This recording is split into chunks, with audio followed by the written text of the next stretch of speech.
This is The Audience Connection, the podcast where we go beyond what connects and into why it actually sticks. Episodes are grounded in both research and real-world experience, unpacking what's behind audience behavior, from psychology and neuroscience to cultural cues and decision-making. And then we ground all those principles into real-world applications, so you understand exactly how to create stories that are memorable and change behavior. We talk to brand storytellers, behavior scientists, and communication leaders about the real drivers of attention, trust, and action. Sponsored by Casual, where behavioral science meets storytelling to build trust for your audiences. We're your hosts, Ollie Atkinson and Lydia Chan. Welcome back to the show, guys. Today, we're getting into why some ideas land and others just don't. We're diving deep into the psychology behind decision-making, how people actually respond to messaging in real moments, not just neat personas that, departments create of them on slides and presentations. Yeah, exactly. So this week we are joined by Will Leach. He is a behavioral science researcher and founder of MindState Group. And he's also written a book called Marketing to MindStates. And Will's whole thing is about these mind states, the idea that people don't just respond to messages based on who they are, but it's actually based on what's going on in their head at that exact moment. It's great to have Will on the show because he's spent years applying this thinking inside huge consumer brands like Pepsi and Frito-Lay.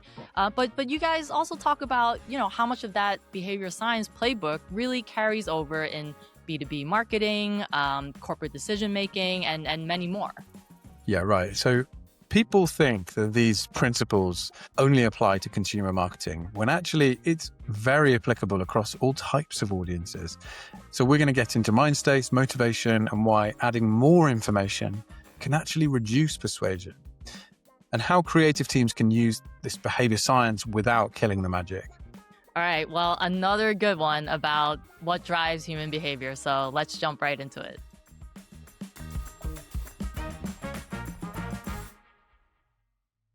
Will, welcome to the show. It's great to have you on. I'm really looking forward to unpacking all this with you. And before we get into it, I'd love to sort of jump into a bit around how you got into this. You've been consulting for around 25 years, right? So what initially led you into behavior science?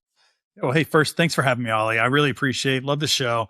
Yeah, my pathway, probably very similar to other people's pathways, I just kind of wandered into the space. So I started my career in the US military, went off and got degrees in economics and applied econometrics. So I had never taken a sociology class, a psychology class in any of my academic work, but I went into the field of market research where I was working in quantitative methods. And I rotated into biotech companies and energy companies. But I found my way over to PepsiCo back in 2009. And at that point, PepsiCo was really heavily investing in neuroscience and behavioral economics.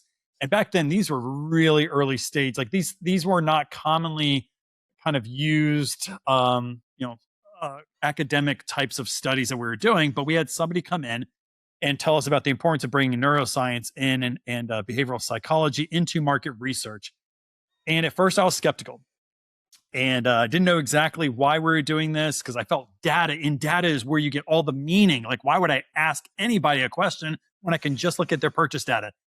And then you grow up a little bit and I started working in a laboratory that Pepsi invested in. It was like $20 million investment in neuroscience as well as behavioral sciences. And I fell in love talking with neuroscientists, seeing the true reasons why people make decisions the way they do. And I started heavily reading, so much so that finally my wife said, will you just leave Pepsi and start your own company? And that's what I did. So I kind of wandered in there. I was lucky enough to work with a major CPG manufacturer who could afford to spend millions of dollars of research into this space until eventually, after about 4 or 5 years of doing it for Pepsi, I decided to do it for myself.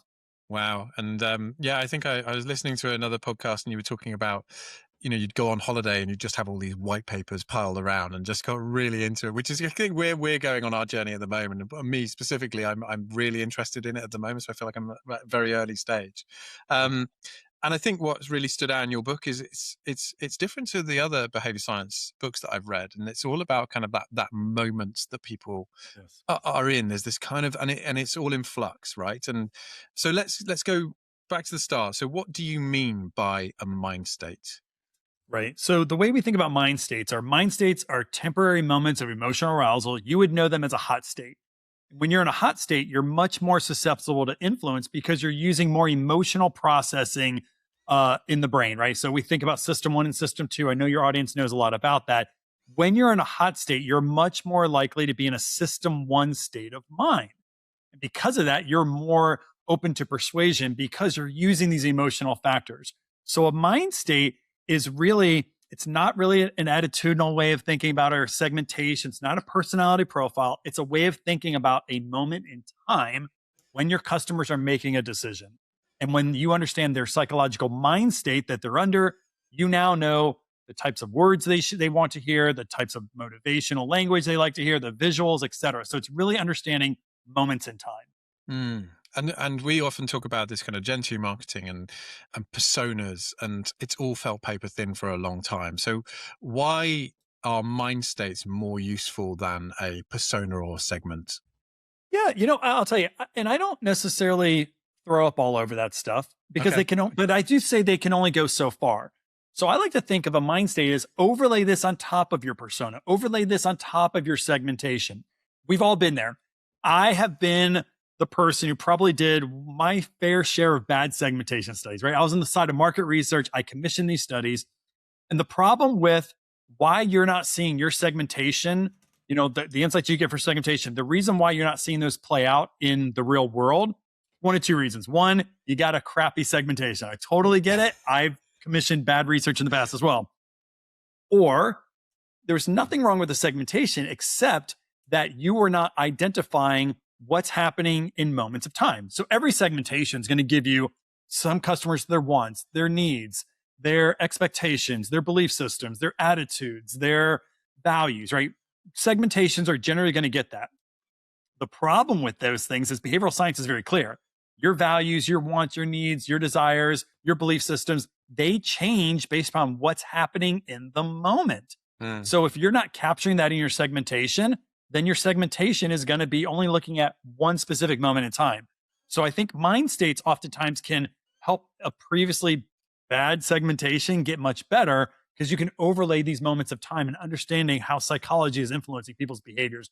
So, and sometimes, frankly, customers are like, I don't want to do a segmentation, and they'll use a mind state kind of analysis to give them their pseudo segmentation, if you will. Right. So your segmentation, that gives you the basis effectively, and then these mind states are giving you those moments when you can really kind of take advantage, like you say, of those hot states.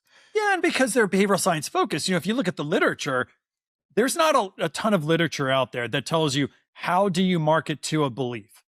But you know what? There's a ton of literature that'll tell you how to market to a motivation.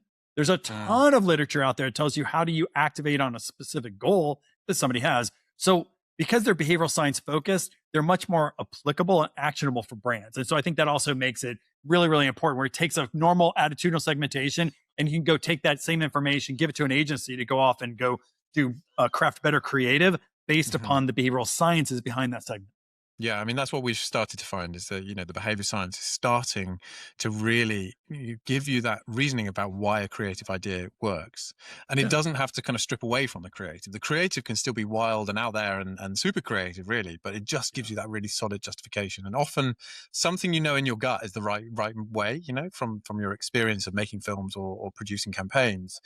It just gives you that real grounding and the client starts to really understand it's got a scientific backing when you're pitching. It really, really helps. One of the best examples I can tell you. So we used to talk about quantification of the gut, though it's not quantification, but I was consulting with an agency and the agency was working with a really large hotel chain in the US. And so they brought me in for me to be in the room with their chief marketing officer to talk about the creative.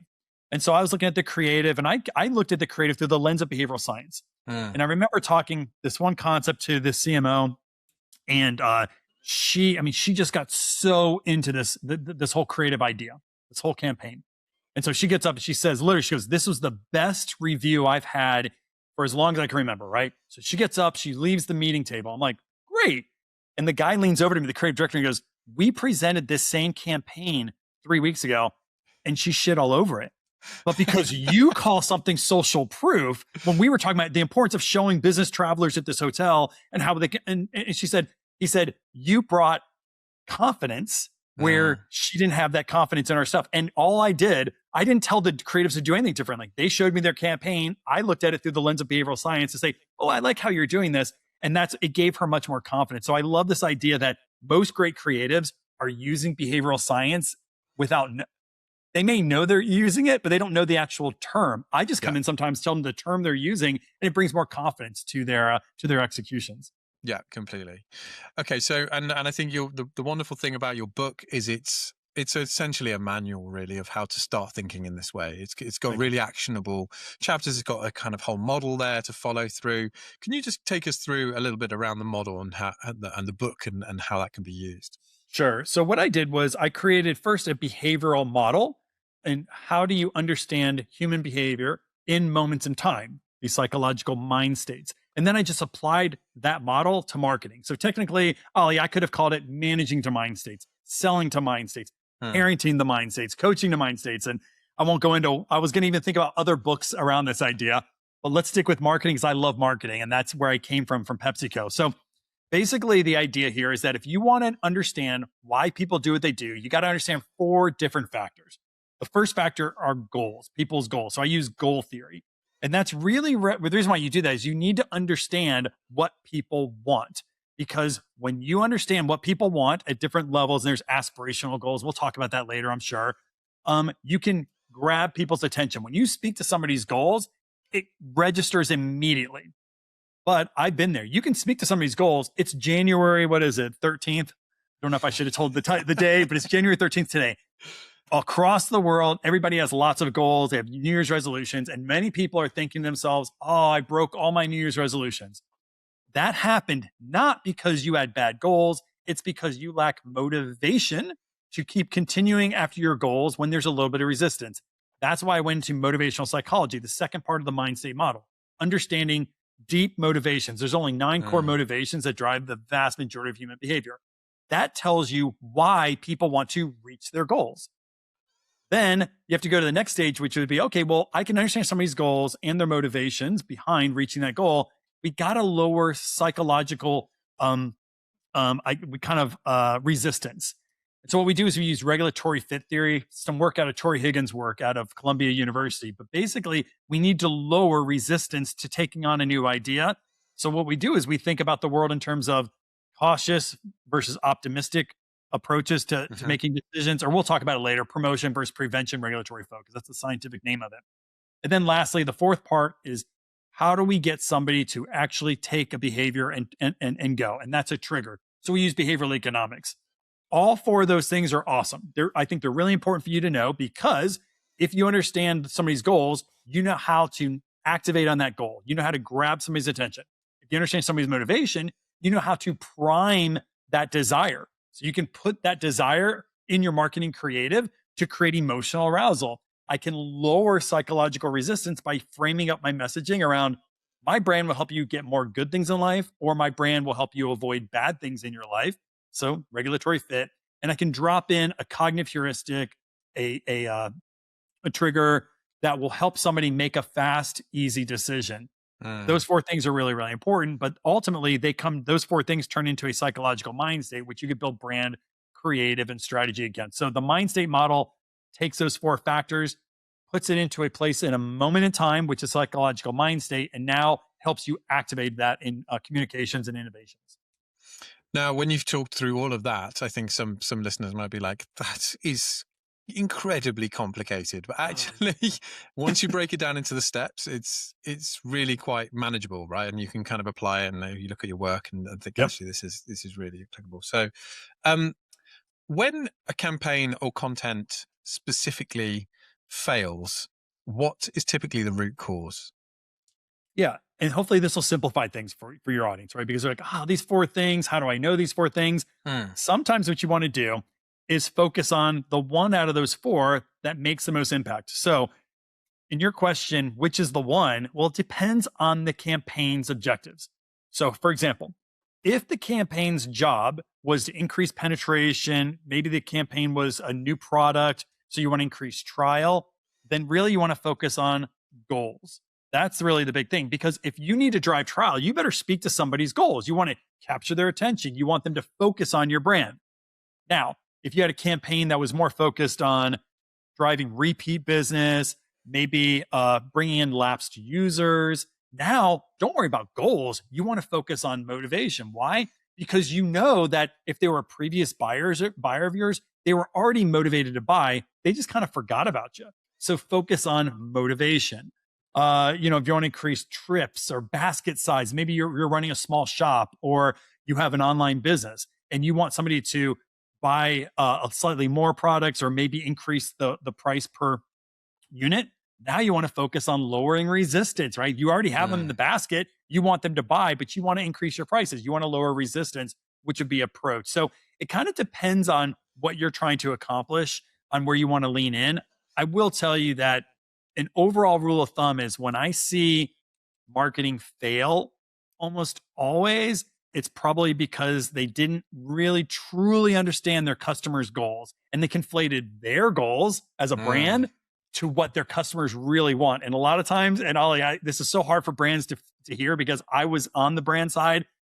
Customers don't really care a lot about your brand, they don't. And they care about their aspirations. They care about their goals. And so I see brands talk more about what they want to do to help you reach your goals or whatever it is that they have their new product. And that's where I see marketing fail most of the time, is that you're like, all you've done in 2/3 of your ad is talk about yourself and how you can do all these great things. And frankly, you never captured their goals.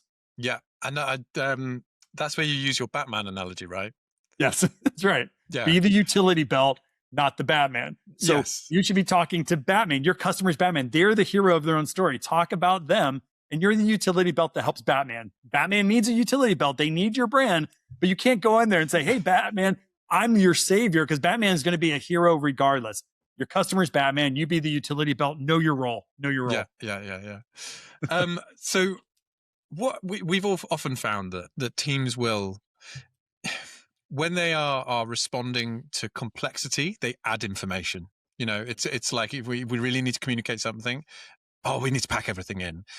Why does that often lower persuasion instead of increasing it? Yeah, because for every piece of new information that you're trying to give them more facts, more information to make a better decision, you're actually creating more cognitive load. The brain is constantly trying to make sense of all these words, all these facts that you're sending somebody.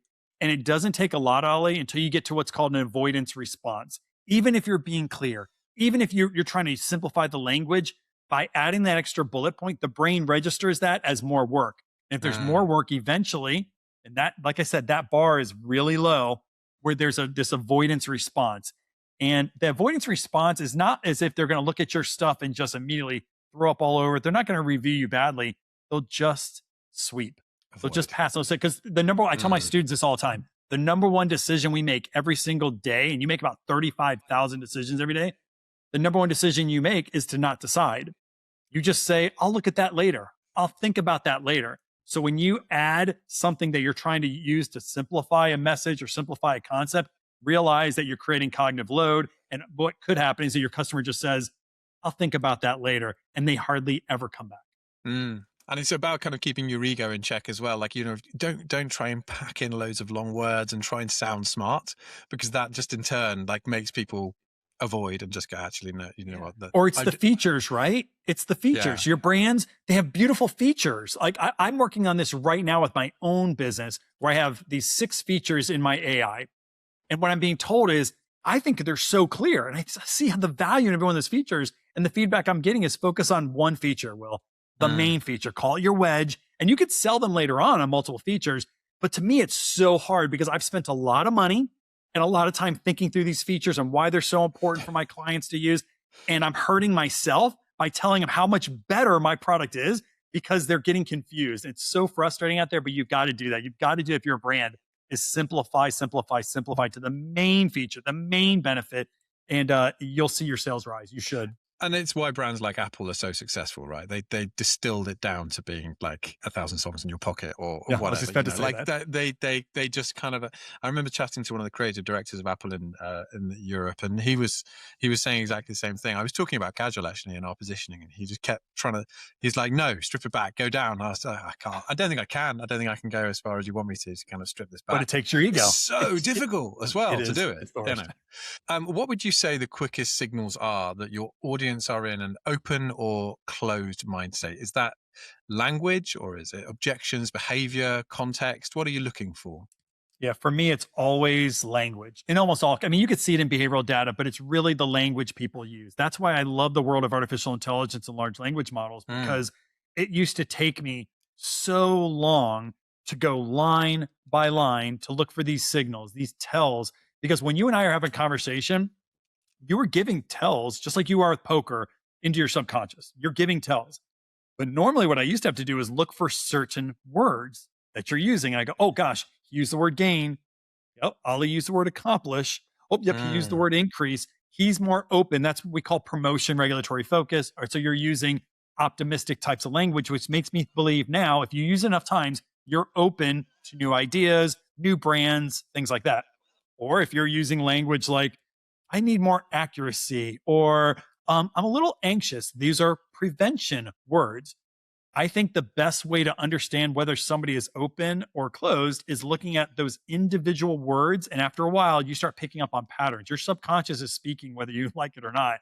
So unstructured data, conversational data, your customer reviews, your survey, open ends, things like that, to me are the best telltale sign to whether I can identify whether you're optimistic and open to new ideas, or if you're cautious and you're kind of more avoiding new ideas.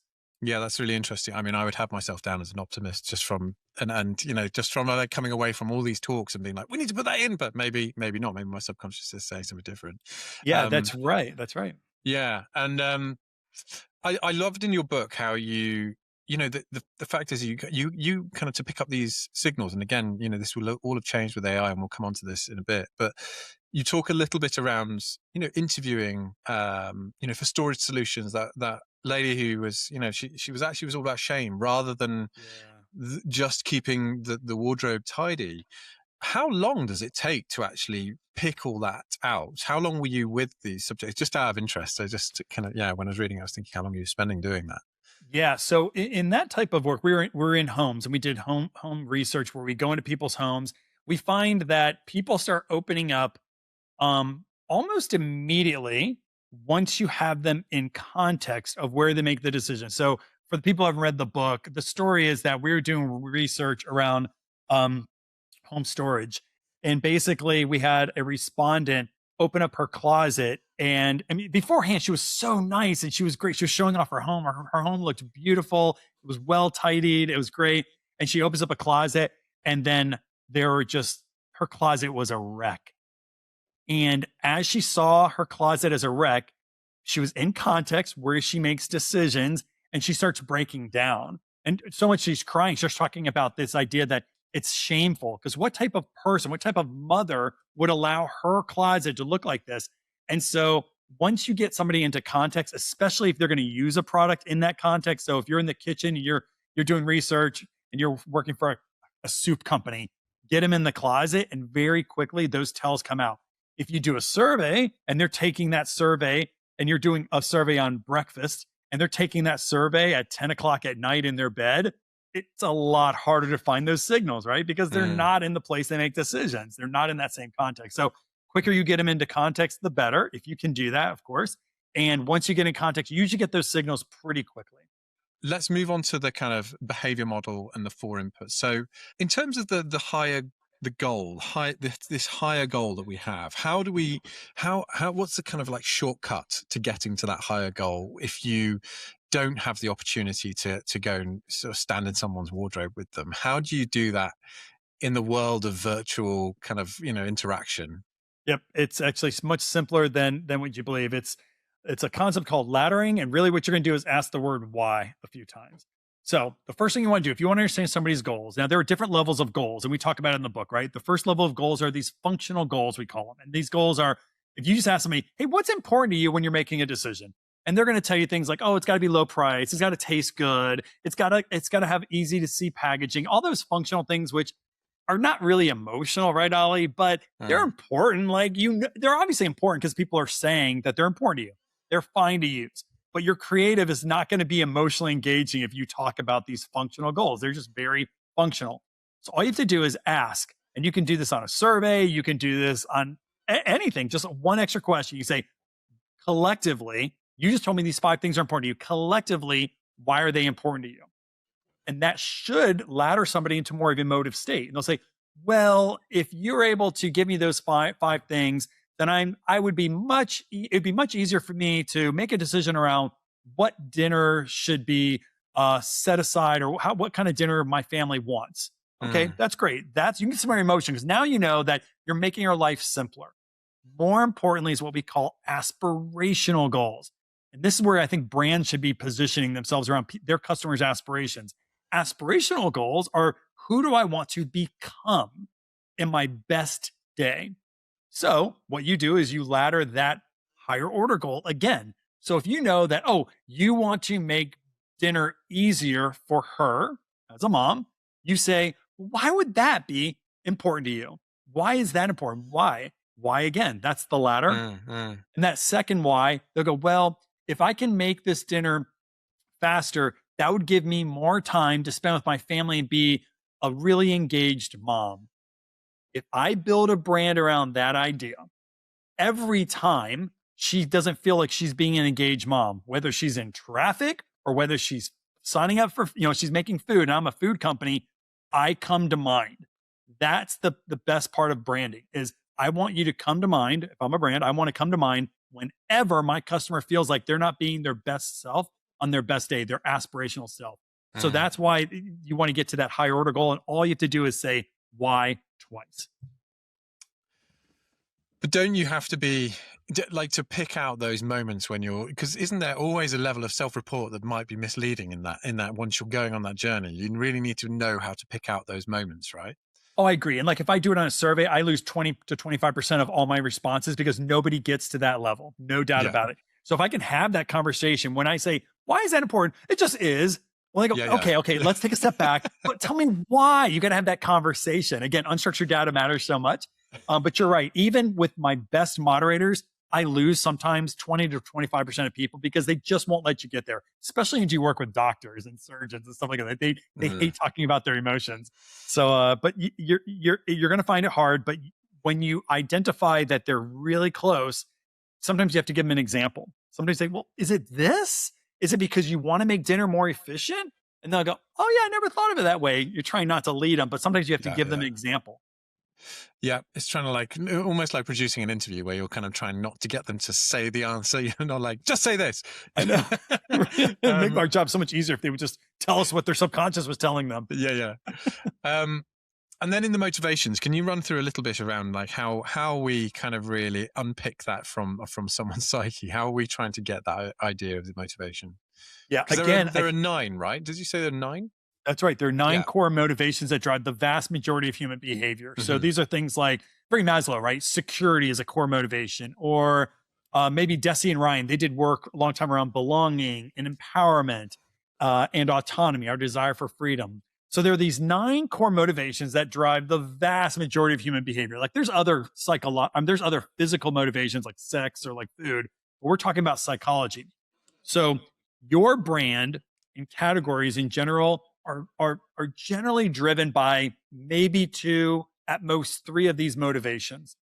Your job is to identify the top motivation that is driving people to consider what brands they want to buy. So let's say if you're in the insurance world, if you sell insurance, high probability that your customers are driven by safety. It's risk, right? And so that's easy. It's one of the core 9, right? The idea of safety. Or let's say if you are a financial services consultant, chances are the vast majority of your clients are driven by the achievement motivation, which is our desire for success and wealth.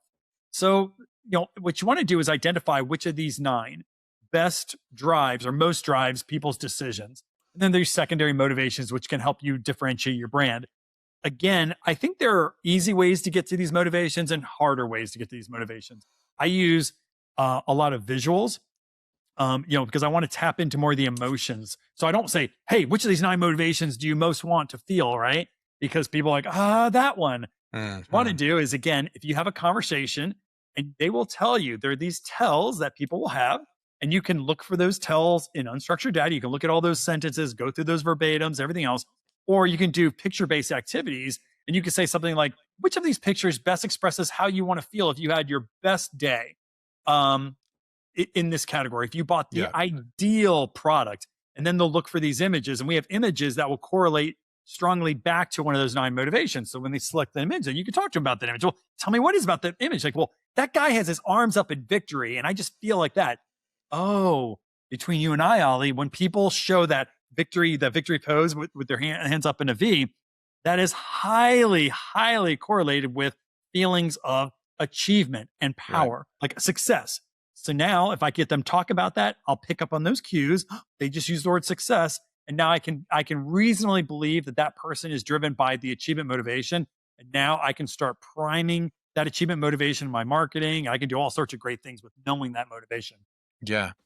It's so interesting. And I think when we think about our clients as well, we often talk about obviously scratching our heads around what motivates our clients, because we want to know, how to market to them and how to get them to sign off the jobs, really.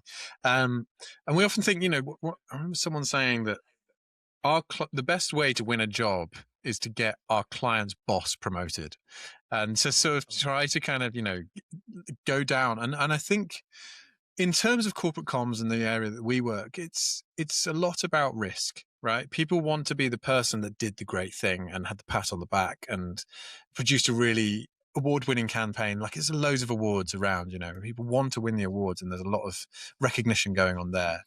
Mm-hmm. How can we apply this, how can we find out this sort of motivation again, like in that sort of environment where you've got more of a buying committee, I guess, as well, rather than sort of, Well, I'll say it. First off, it's hard. I'm going to tell you right now. It's really hard. There's a couple of tricks though that I'll tell you that because I do about half of my business is through B2B, and I have to go through committees on a lot of that stuff, right? No doubt about it.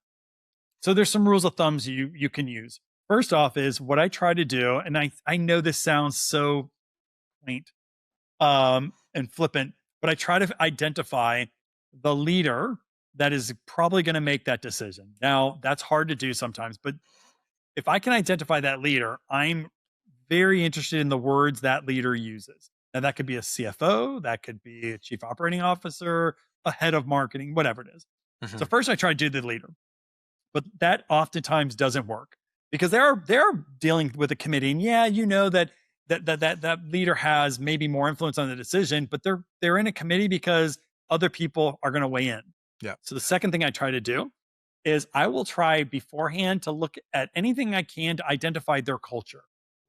So let's go back to insurance. If you are, working for an insurance client, the culture is going to be risk adverse. Why? Because their product is risk adverse. And when you think about the insurance guy coming to your holiday party, you're not expecting the insurance guy to be the guy who's going crazy at the party, right? The insurance guy is more reserved. I know that's so wrong to say, and it's so stereotypical, but it's true.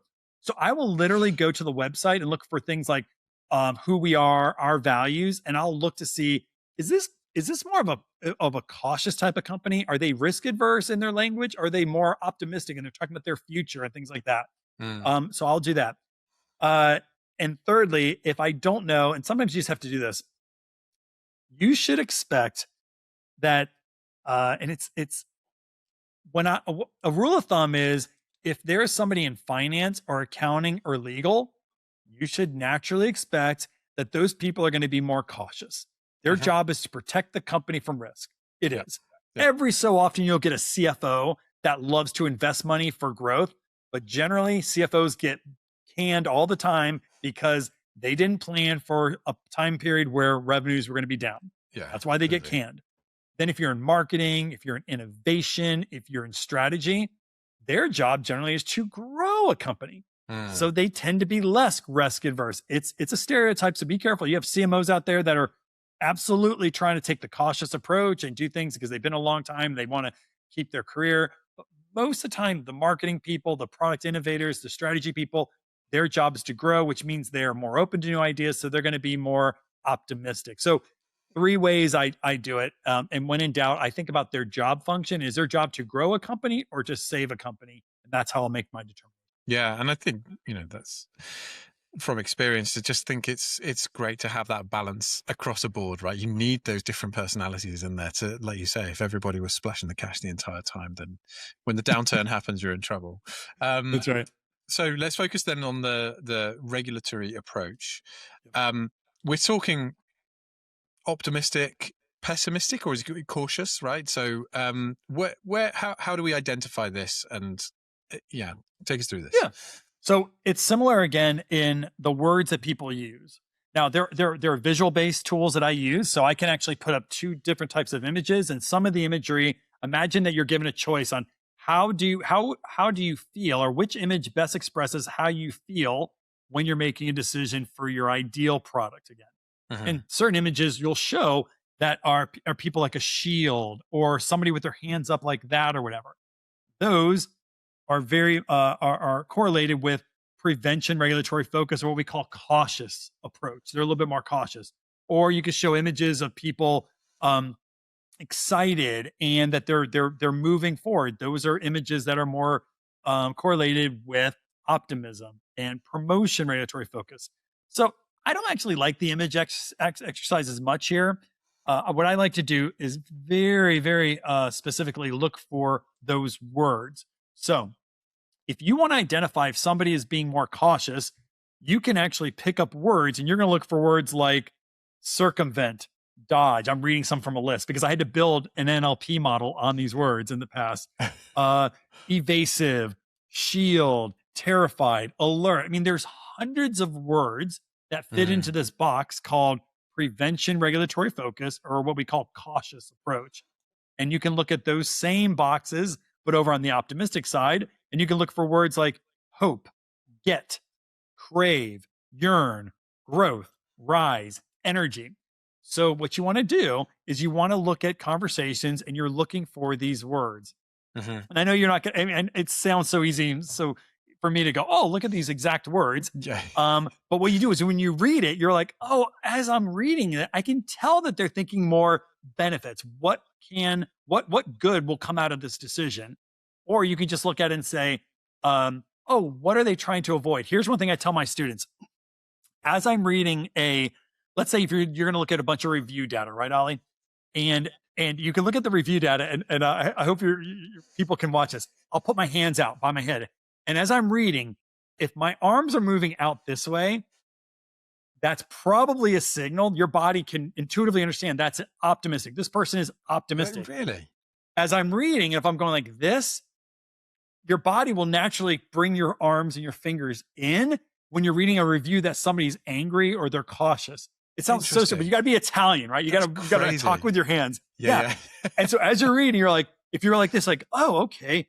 So yeah, the person, this idea, they love the product. It's bright, it's cheerful, it's expectant. Your arms will naturally move away from your body. But if it's cautious, they're like, I'm so mad at this. Like, why did you do this to me? That's cautious. It's such a small little thing, but that's how sometimes I'll go, okay. And frankly, you're not always going to know. And what's even scary is sometimes people in the same paragraph will switch from one to the other. You're not always optimistic and not always cautious.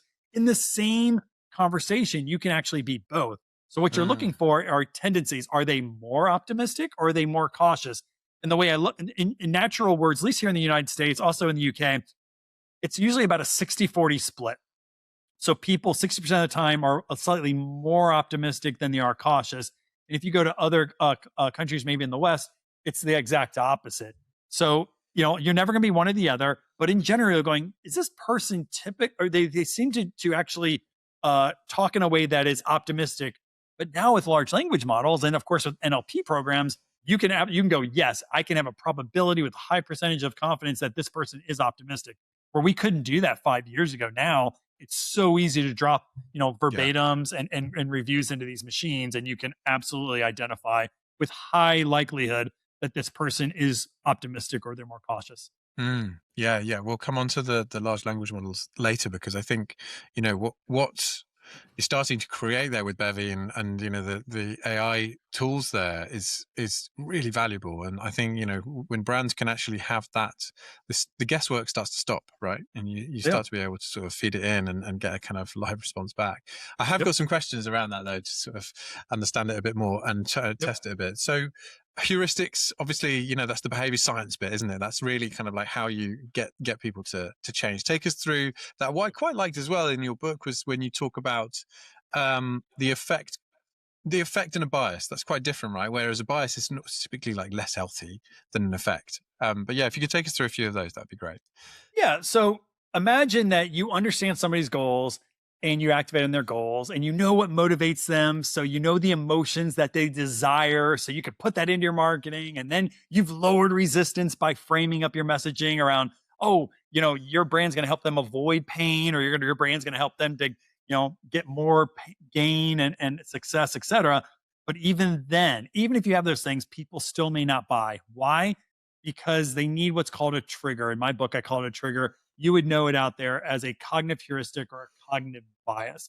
So we all have these biases, these heuristics that we use to make decisions very easy and very kind of natural. So you may know it as an intuition. You have a gut feel, the rule of thumb.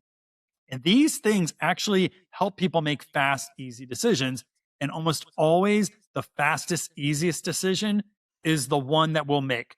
So I know at one point, I think you may have said, like, what's the number one thing I could do? If my ad's not working, what's the number one thing I could do? If you needed short-term sales, I would not focus on goals. I would go right to that trigger. Why? Because you're helping somebody make a fast, easy decision. So if I'm trying to choose between a car, and there's so many features on cars, and I'm looking at 3 different models, it's probably complex, really complex. We go to the avoidance state of mind, like, maybe I don't want to make a decision right now. But then you say, hey, 10,000 people think that this Audi is the best deal. That's a very easy decision for somebody. Well, that heuristic is what's called social proof, right? And so social proof is this concept that we tend to assign higher value to things that we believe other people are doing. So when you say 10,000 people trust us with their kids' lives in their car, that's something called social proof. And you don't have to do all the comparisons. You're like, well, if 10,000 people believe that this is the right brand, so should I. Or another one is, let's do another one. Egocentric bias. Egocentric bias is that we tend to believe we overvalue things that we believe, decisions we believe we made on our own, and that will benefit us. Sounds stupid, right? Of course we would do that. So egocentric bias. So if you know that your customers can make easier decisions when they believe they made the decision and it will benefit them, well, then you include that in your marketing, saying people like you always make the best decisions because you know that when you're successful, others are successful too, right? So there's these 21 in my book. I mean, I've seen, these heuristics have been codified into over 200. I've seen them less than 6, depending on which author you look at. The fact of the matter is, your customers are using these decision shortcuts. And if you identify which ones they're using, then you can bypass a lot of the critical thinking and just give them conformity effect, social proof, scarcity effect. Hey, limited time only.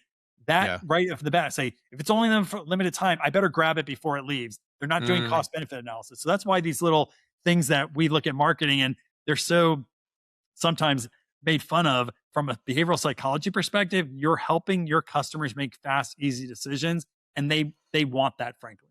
Yeah, it's funny. Like we've been putting more behavior science into our process, and we talk about it a lot in the team now. In each production meeting, we're talking around these things, and you start to just see it everywhere. Once you start to read about it, and you're like, oh, that's social proof. Oh, there's someone doing the labor illusion. Oh, it's the pratfall effect. Your brain starts to change, and you start to label everything. Yeah, and sometimes it's overused. Like social proof was so overused 4 or 5 years ago, and it just is. Or scarcity, right? Limited time only, while supplies last. And I think, I don't know if there's a lot in the literature that says that people get bored of this stuff. It does feel like some of those are being so overused that they're not novel anymore. And we know through behavioral sciences that novelty drives, kind of attention sometimes. So Yeah. sometimes even if you know that social proof is a good heuristic to use, you got to pull back from it or figure Yeah. out a different way of using it, because so many people use these. It's these marketing ninjas that come out there and they tell you to use these things. There's a lot of gurus out there in the behavioral science space that will tell you to use these things, and you'll find out very quickly that they're so overused that they're not as effective as they used to be. Yeah, and I think one of the watch outs as well is to just, if you throw these things into ChatGPT and just try and follow that, it can be a bit misleading, or you can get it wrong, right? And I think Yeah. one of the problems is you might be going in thinking you're using a principle and you're actually not. And if you're labeling it, you're talking to people about it. So we've been quite careful as well around how we're using it, trying to get consultants in and trying to really make sure it's watertight before we go out with it. That is. Because I think that's the temptation now, is just throwing things into ChatGPT. And Well, Ollie, the best thing I'd heard was that the way to think about it is that these large language models were never trained on behavioral science. Like, they're just too broad, right? Mm, And so when you expect to drive behavioral science based outcomes by using just a large language model, you should expect that there are going to be other things that are involved with that. yeah, And so that's why it gets wrong. Now, if you had a large language model that was very focused on behavioral science, then you're going to get cleaner outputs. But you're right. Like, if you just drop things into ChatGPT, you are taking the world's collective knowledge on all things to come up with a very specific behavioral science principle in marketing.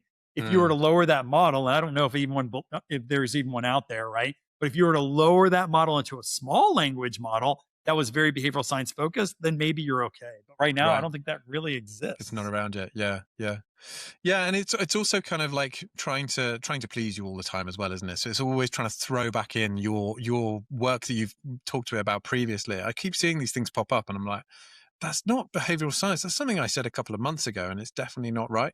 So yeah, it's a bit Yeah. of a watch out. Okay, so if a team could fix one factor first, which gives the biggest lift the fastest? So, and why? So I think I'd love to kind of dig into some case studies here around, your work and where you've seen it really give some impact. Yeah. So the first thing I think of is, the biggest lift and the fastest lift. Those are two different things. Mhm.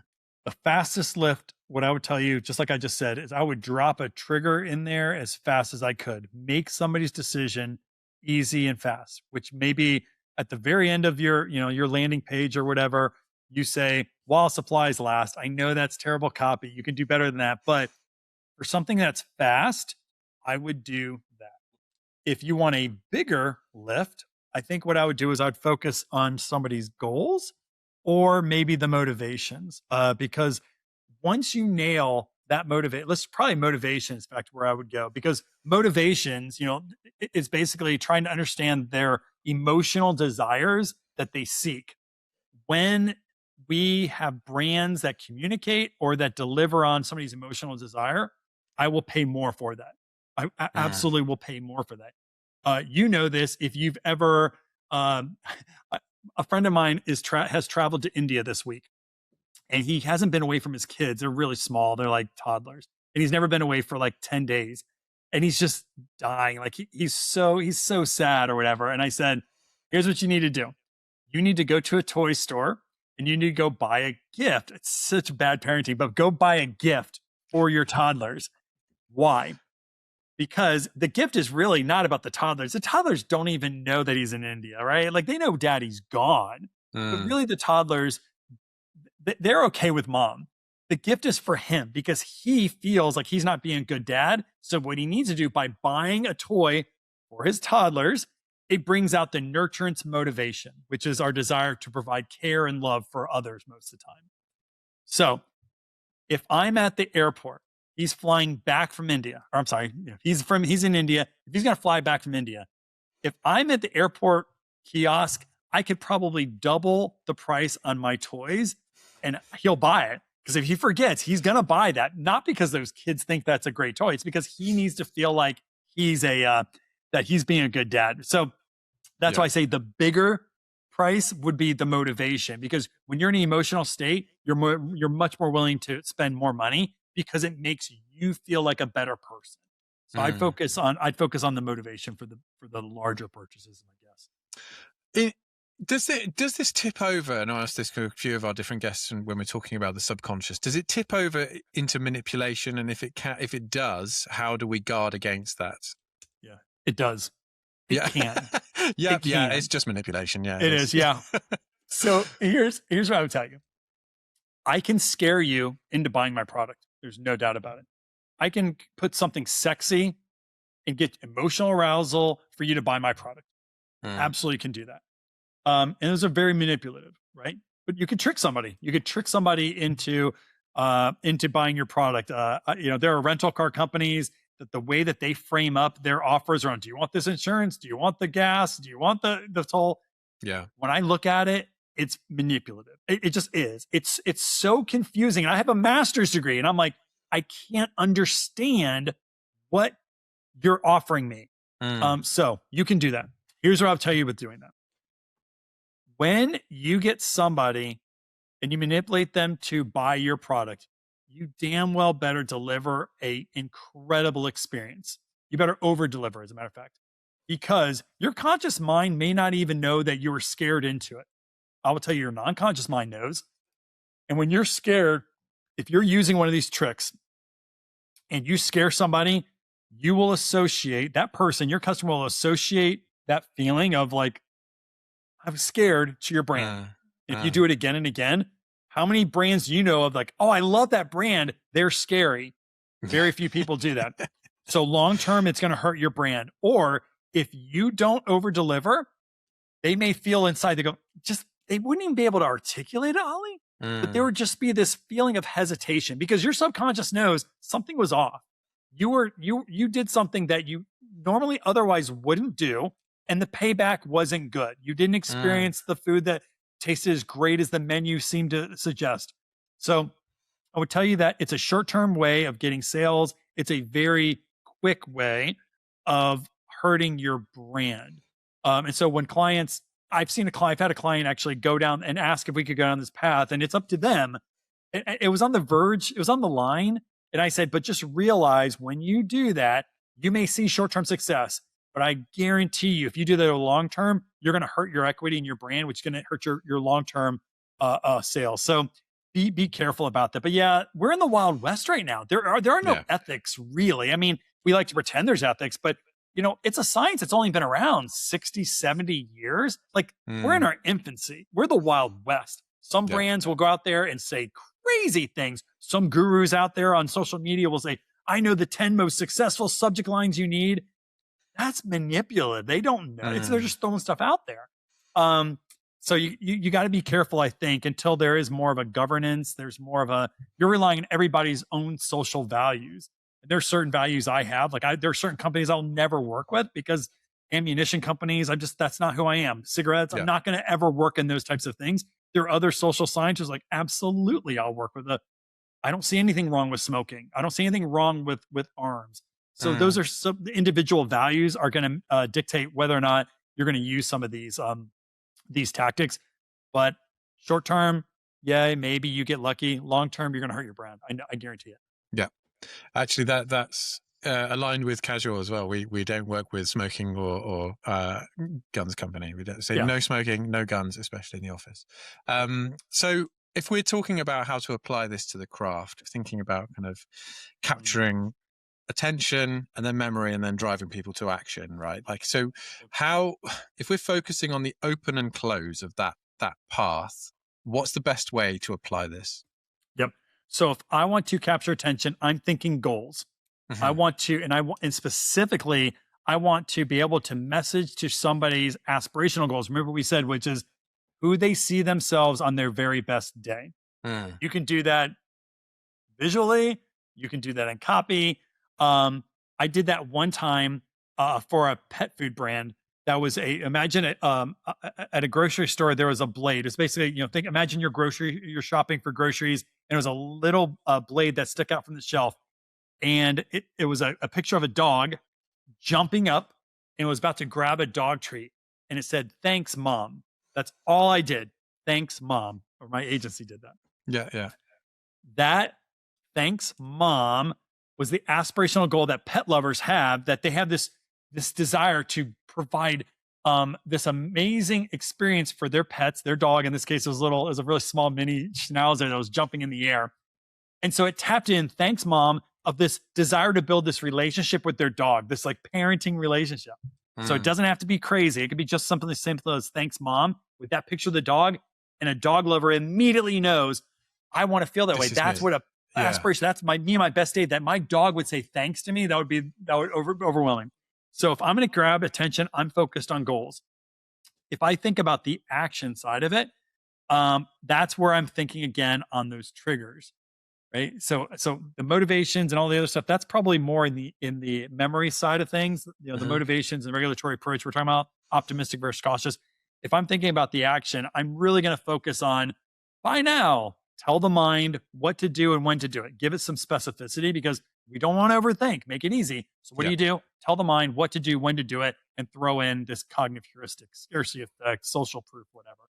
So that's the way I probably think about it. Okay. I think we should kind of touch on the AI side of things now. Like, I'd love to sort of understand how, when you sort of saw these large language models appearing, did you immediately think, oh, this is a great opportunity to sort of feed this in? How have you created Bevy, and how does that work? Take us through Bevy as a concept or a tool that people can use. Sure. So Bevy is a platform that we built out. Bevy stands for behavioral intelligence. And what we've done with Bevy is created emotionally intelligent brand personas, or Bevy creates these for brands. So imagine that you have the ability to, you have your phone, and at any time you're in a meeting, you could just hit the Bevy badge and you would see your customer that has been trained on all the research that you have in that customer, all your brand strategy, and then behavioral psychology. Because what I want to do is make sure that your customer persona, your AI persona, has deep emotional intelligence, meaning she recognizes, here's her goals, here's what motivates her in the category, here's how she approaches decisions, she's cautious, she's optimistic, here are the cognitive heuristics that are most important to her, these triggers that get her to buy. So in the MindState and a whole bunch of other things too. And if I can combine all those things, I can have a 24/7 customer that I can interact with. Great example is one of my clients was in a meeting, and in that meeting, another brand entered the meeting and came in and said, hey, we're going to offer a value line. Well, my client was in that meeting saying, wait a minute, I have a feeling that if you offer this, and they're in the same category, different levels, but they're in the same category. So all of a sudden it's like, wait, if you offer that thing, you're going to cannibalize my brand. There's whole argument breaks out. Well, no, it's not going to happen. And we've got to get our brand out there. We've got the whole creative ready to go. So somebody in the meeting says, why don't we ask Samantha? Samantha is the name of their persona that has deep emotional intelligence. So what they did was brought up Samantha, asked Samantha, and using conversational, hey, Samantha, here's the situation. Here are the two brands. They give the entire situation. And Samantha replies to them, you know what? Shopping down the paper towel aisle is really confusing anyways. I don't know the difference between a napkin and a paper towel. And now you have these tissues. It's so confusing. My daughter really loves Costco.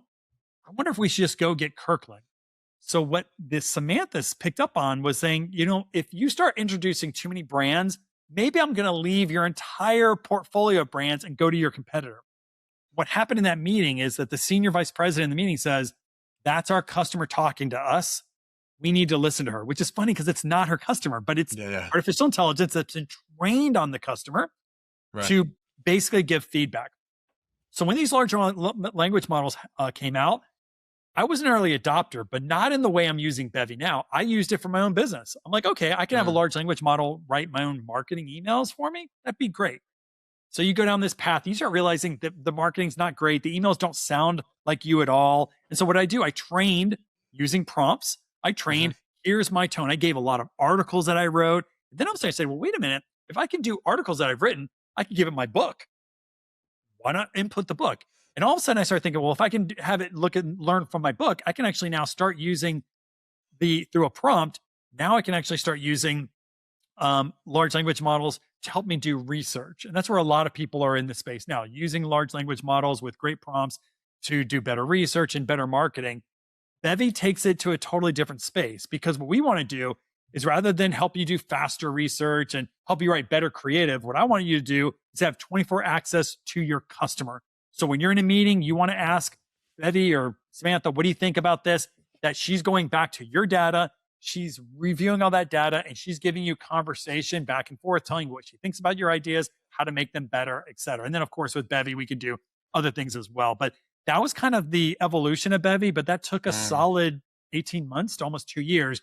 I first used it for myself. Then I started thinking, well, clients actually want this. And now clients are actually paying for it. Cool. How long did it take how long does it take to train Samantha up, would you say? So it's really effective? Yeah, it's less around amount of time. It's more about the quality of data that you have. So I'm working with a brand right now that all they really have is customer review data. It's a it's a over $1 billion brand, but they just don't have traditional market research. They don't have a lot of they haven't bought a bunch of industry reports. So really they have customer care data or customer call data and review data. So I can plug that into Bevy, and depending on how many I get, like I've seen it work as high as maybe as little as 44,000 reviews. I did a work for a client, had 40,000 reviews. Bevy was great with those reviews, but they were really, the brand had high engagement. It was a lifestyle brand. And so when people gave a review, they gave multiple sentences. They didn't just say, this sucks, because I'm not going to get much training on this sucks. So that would be, in one stage where you need with review data, a couple thousand. Most of the brands I work with, they may have market research reports. They may have really good brand strategy decks. And so in that case, if it's high quality, you get great responses. If, you're doing your brand strategy using ChatGPT, for instance, and you throw that into Bevy, you're not going to get great quality results. So it's less about the quantity. It's more about the quality, but there's a minimum for sure. Like I created a persona based upon what I thought a brand needed. And then when I loaded that into Bevy, and this is maybe 4 or 5 pages worth of this high quality stuff, but I did it through my own intellect and used ChatGPT to kind of build on it. The output wasn't very good. It wasn't very strategic. It gave you stuff that probably anyone would give you. And so that's the way I think about it. Okay. And then in terms of like, what would you say it's really good to use? Like, what are the day-to-day things you would use Bevy for? And is there anything you would say probably best to leave that alone? God, it's such a great question because clients I see, my developer said, once you let Bevy into the wild, once you give a Bevy over to a client, you're going to see that they do things that you told them never to do, but they're still going to do it. Like it's in the wild. So here's what I tell you. I say, use Bevy and ask Bevy, what do you think? What do you think about this price increase, Bevy? What do you think about this new message, Bevy? AI is going to do a great job. These emotionally intelligent personas are going to do a great job at telling you what they think. What you don't want to do is saying, what should we do? Should we increase our prices, Bevy? Should we move forward with this campaign, Bevy? So when you're talking about what you think, Bevy, when you're talking about Bevy, your customer, she does great. It's awesome. She's going to give you what she thinks.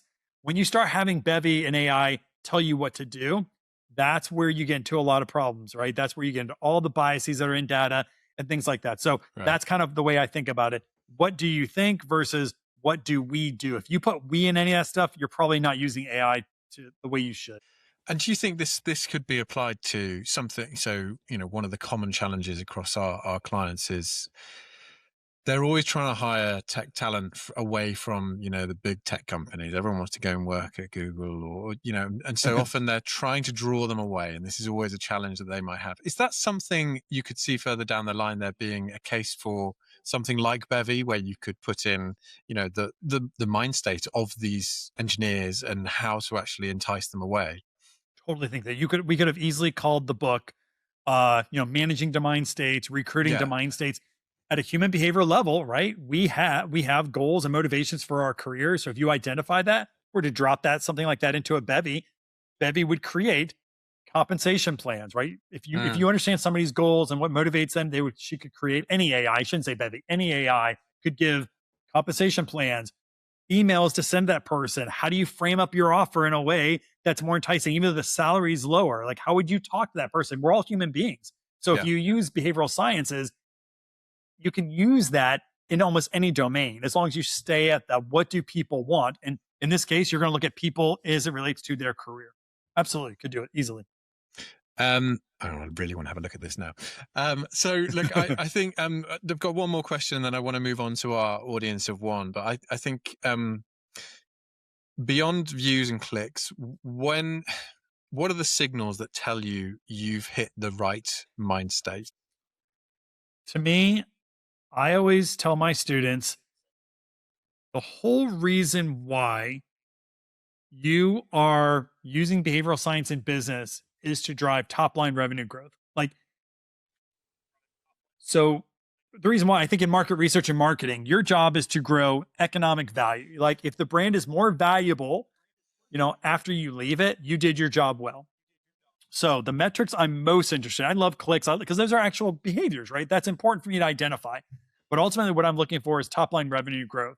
So if I know that this initiative started at point A, I applied behavioral design, behavioral sciences in my marketing, and I hit down now, and I am now initiative is now increased, sales by X percent, 10%, 20%. That's the number I'm most interested in. Now, it doesn't always have to be revenue. So I worked with a financial service company as a credit card company, and years ago they were working on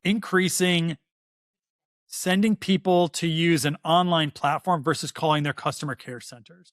In that case, the metric was how many calls did we divert to an online platform? In that case, it's not revenues, we're actually saving costs. So that's a great way of thinking about the actual number that you're looking for. Well, look, Will, I've got one more question, but it's been absolutely fantastic to have you on. And we will put your website, your book in the show notes. And if anyone wants to go and have a look and have a look at Bevy, I know I will be chatting to you about that afterwards. Please do go ahead. And so it comes to wrap up on our final question, the audience of one. So when you're writing your book or when you're creating content, do you have someone in mind that you think of? And if you do, how does that change the way you work? Yeah, what I tend to do, just like anyone would be, in my mind, I'm writing to, especially with marketing, I write to a person named Patrick, who's a real individual, who is a CMO at a company that I used to work with Patrick, who works at a company now as a chief marketing officer. So Patrick, when I originally did a bunch of research around CMOs, and I did some deep research, trying to understand what are the frustrations of being a chief marketing officer, et cetera, Patrick kept coming to mind. And you're right. When you're writing a book or when you're writing marketing, having that one person you're writing to matters so much more than a collective segment or even a mind state. So actually mine is Patrick. I won't give the last name because it'd be kind of embarrassing for him because who knows who would go over to him. But I write to Patrick, who is a friend of mine, but I specifically speak to conversations that we've had over beer. And knowing that helps me understand his goals. And if I understand his goals, I ultimately understand who's in my specific ideal customer profile, is a CMO of a brand about his size who has these frustrations. Excellent. I love, yeah. And I guess if it's always over a beer, you can think, well, if I finish this chapter, I can go and have another beer with Patrick. So it works out. Brilliant. All right. Well, look, Will, thank you so much for coming on. We'll be in touch. Hopefully we can get you on again in the future. But yeah, take care. I'd love to. Thank you very much for having me, Ollie. If this episode sparked something, curiosity, a new way of thinking, or something you're going to take back to the team, we'd love to hear about it. Absolutely. Make sure you're subscribed, leave us a rating, and drop us a comment. Tell us what stuck and what you want us to explore next. We want to know. This is The Audience Connection, sponsored by Casual, the video partner for global brands trying to build trust with their audiences. We'll see you next time.